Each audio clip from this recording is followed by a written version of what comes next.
तर का म्हणता हिंगणघाटचे पोट्टे उन्हाच्या तडाक्यात पोट्टे म्हणे गोला खाले जाऊ. ते यायले नेलं. आता नेलं म्हणजे गोला तर क्रिशा चारणार होतं, पण ज्यांना आमचं काम होतं ना मग का लागलो गोला खाले. आणि हे दोघं तर ऐकतच नव्हते. येऊच द्या म्हणे. आणि लगेच दिवस झाले ते तुमच्या पाहून रील नव्हती पोस्ट केली. आणि प्रेमासोबत बी लगेच दिवस झाले ते रील नव्हत्या बनवल्या. चंद्रपूरला जाऊन होतं म्हणून नाही का, नगरीत गेलो आपल्या लोकेशनवर रील बनवले. मग रील शूट केली. आणि प्रेमा भाऊ बाहेर खतरनाक रील बनवते माहिती आहे ना तुम्हाला. मग प्रेमाने येत्या त्या चारली गुपचूप.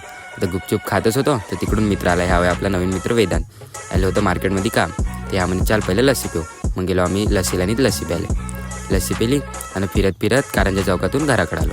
आणि पोट्टे हो, ह्या व्लॉग कालचा आहे, पण काल पाणी ना आबाड होतं तर व्हॉइस रेकॉर्ड करायला काय भेटला नाही, म्हणून आज टाकत आहो. घरी आलो आणि संध्याकाळी मग त्याच्यासोबतच अजून गेलो स्विमिंग पूलवर.